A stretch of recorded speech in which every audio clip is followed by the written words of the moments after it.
Meu nome é Andressa, tenho 30 anos, e trabalho como caixa de supermercado aqui no interior da Bahia. Não sou mulher de luxo, nem de ostentação. Minha vida sempre foi feita de esforço, suor e escolhas duras. Cresci aprendendo que a gente precisa batalhar 2 vezes mais para ser respeitada, e talvez por isso eu tenha me agarrado tanto ao meu casamento com Jonas. Jonas é gerente de vendas numa loja de departamento. Conheci ele quando eu tinha 22 anos e trabalhava de atendente numa padaria. Ele entrou para comprar pão e saiu levando meu coração. Lembro como se fosse hoje. Ele tinha um sorriso fácil, uma fala envolvente, um jeito de me olhar como se eu fosse a única mulher da cidade. Eu, que nunca tive autoestima muito alta, me senti especial. Pouco tempo depois, estávamos juntos.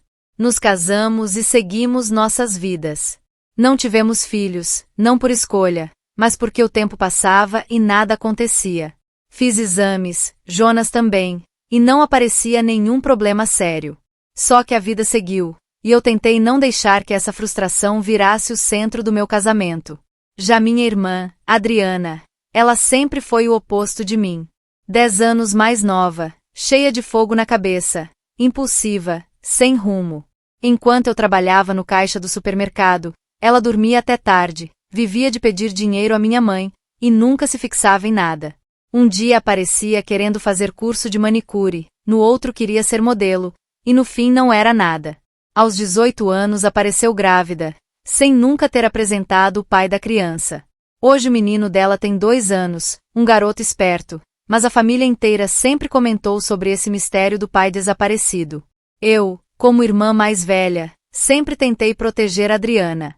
Talvez até demais. Muitas vezes Jonas dizia que eu passava a mão na cabeça dela, que eu não deixava ela sentir o peso das próprias escolhas. Mas no fundo, eu achava que estava sendo a irmã que nossa diferença de idade me obrigava a ser, a responsável, a que cuidava. Mal sabia eu que essa responsabilidade iria me custar o coração. Sempre achei que tinha sorte no amor. Enquanto muitas amigas reclamavam dos maridos, eu falava de Jonas com orgulho. Ele não era perfeito, claro, mas sempre foi trabalhador, dedicado e parecia ser leal. Eu me sentia escolhida, sabe? Como se finalmente tivesse encontrado alguém que me via de verdade. Trabalhando no supermercado, passava horas no caixa, ouvindo histórias de clientes, mulheres que choravam dizendo que o marido tinha sumido com outra, que apanhavam em casa, que não recebiam respeito. Eu voltava para casa cansada, mas abraçava Jonas e pensava, ainda bem que comigo é diferente. Eu amava ele de uma forma quase doentia. Não era só companheiro, era meu porto seguro. Quando minha mãe adoeceu e precisei ajudar nas despesas de casa, Jonas nunca reclamou. Ele assumia contas, fazia horas extras, dizia que a gente ia vencer junto. Quando eu me olhava no espelho e via minhas olheiras, minhas mãos calejadas de tanto passar produto no caixa, Jonas dizia que eu era linda. E eu acreditava. Sempre quisemos ter filhos. Fizemos planos, compramos até um berço usado, deixamos guardado no quartinho que seria do bebê. Mas os meses viraram anos, e nada aconteceu. Eu chorava escondido no banheiro, porque sentia que estava falhando com ele. Jonas dizia para eu não me culpar, que se fosse da vontade de Deus, aconteceria. Eu, tola, me agarrava a essas palavras como se fossem provas de amor. E era por isso que eu me sentia tão devastada quando percebi que, no fim das contas, ele conseguiu ser pai. Não comigo. Não dentro da nossa casa. Mas dentro da barriga da minha própria irmã. Falar de Adriana sempre foi complicado. Ela é minha irmã caçula, mas às vezes parecia que eu era a mãe dela. A diferença de idade entre a gente é de 10 anos, e desde pequena ela me olhava como referência. Só que Adriana nunca foi de seguir exemplo. Enquanto eu batalhava no supermercado para ajudar em casa, Adriana vivia no mundo dela. Gostava de sair, de beber, de se enfiar em festas que eu nunca teria coragem de pisar. Minha mãe sempre passava pano, dizendo que era fase da juventude. Mas a verdade é que Adriana cresceu sem rumo. Com 18 anos, apareceu grávida. Até hoje ninguém sabe quem é o pai. Ela dizia que tinha sido um cara da capital, mas nunca deu nome, nunca mostrou foto, nunca trouxe ninguém. O menino nasceu, e apesar de tudo, eu amo aquele garoto. Ele é esperto, sorri fácil, e não tem culpa nenhuma das escolhas da mãe. Só que, depois da gravidez, Adriana ficou ainda mais grudada na nossa família. Ela não trabalha, vive pedindo ajuda. Eu já dei dinheiro escondido de Jonas, já comprei fralda e leite sem falar nada, porque no fundo sentia pena dela. Jonas reclamava, dizia que eu estava sustentando a irresponsabilidade dela. Eu defendia, dizia que família era para isso mesmo. Mal sabia eu que, enquanto eu a defendia, minha irmã estava abrindo as pernas para o mesmo homem que eu chamava de marido. Hoje, quando penso no olhar de Adriana, no jeito dela sorrir debochada, parece que tudo já estava escrito. Lembro de vezes em que ela chegava em casa com roupas curtas, Jonas sentado no sofá olhando para a TV, mas eu percebia aquele relance rápido dele. Eu o ignorava. Pensava que era coisa da minha cabeça, ciúme bobo. Mas não era. Ela sabia exatamente o que estava fazendo. E ele cedeu. Nunca imaginei que minha vida fosse virar uma novela de tão baixa categoria. Sempre achei que essas histórias de marido e irmã só aconteciam na televisão, em fofoca de esquina. Mas aconteceu comigo. Tudo começou com desconfianças pequenas. Jonas andava diferente, mais calado. Vivia grudado no celular, trancado no banheiro. Às vezes, quando eu chegava perto, ele trocava de tela rápido demais. Eu perguntava, ele dava risada e dizia que eu estava ficando paranoica. Eu engolia em seco, porque ainda confiava nele. Um dia, enquanto limpava a casa, percebi o celular dele vibrando em cima da mesa. Era madrugada, ele estava dormindo, e o nome que apareceu na tela foi o de Adriana. Naquele momento meu corpo gelou. Peguei o celular com a mão tremendo e abri a conversa. O que encontrei me destruiu. Mensagens cheias de desejo, piadinhas sujas, fotos apagadas que ainda deixavam rastros no histórico. Palavras que ele nunca escreveu para mim. Ali estava a confirmação de tudo que eu nunca quis acreditar. Meu marido e minha irmã tinham um caso. Mas não foi só isso. Dias depois, Adriana me chamou para conversar. Estava nervosa, mexendo nas mãos. Eu achei que ela queria pedir dinheiro de novo, mas, quando abriu a boca, quase caí da cadeira. Mana, eu tô grávida. Meu coração parou. Eu perguntei quem era o pai. Ela abaixou a cabeça e chorou. Não precisou dizer nada. Eu já sabia. Era do Jonas. Foi como se o chão tivesse engolido meus pés. O mundo girava, e eu só conseguia pensar. Enquanto eu rezava por um filho, minha própria irmã estava gerando um do meu marido. Chorei, gritei, pensei em sumir. Mas logo depois veio algo mais forte que a dor. A raiva. E junto dela, a vontade de vingança.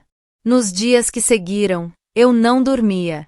Passava as noites acordada, deitada ao lado de Jonas, olhando para ele e tentando entender como alguém que eu amava tanto tinha coragem de me destruir dessa forma. Enquanto ele roncava tranquilo, eu sentia vontade de gritar, de esfaquear, de acordar a casa inteira com a verdade. Mas eu me contive. No supermercado, meus colegas percebiam meu olhar perdido. Eu trabalhava no automático, passava os produtos sem ver, dava troco errado, esquecia de cumprimentar clientes. Minha cabeça estava em outro lugar. A cada vez que eu lembrava do barrigão crescendo na minha irmã, era como se alguém esfregasse sal numa ferida aberta. Eu me via no espelho e me perguntava, será que o problema sempre foi comigo? Será que Jonas ficou comigo todos esses anos só esperando uma oportunidade para viver o que queria com outra? E pior, com a minha própria irmã? Mas a dor começou a virar outra coisa. Uma fúria silenciosa, uma vontade de não deixar barato. Eu sabia que se ficasse calada, ia definhar. Que se guardasse esse segredo, ia morrer por dentro. Foi quando Adriana, com aquela cara de sonsa, resolveu organizar um chá revelação para a família. Ela queria festa, queria luz, queria todo mundo celebrando a chegada do bebê. E Jonas, sem vergonha na cara, apoiou. Ajudou a escolher bolo, cor de balão, até palpitou na lista de convidados. Naquele instante, eu decidi, Seria nesse dia.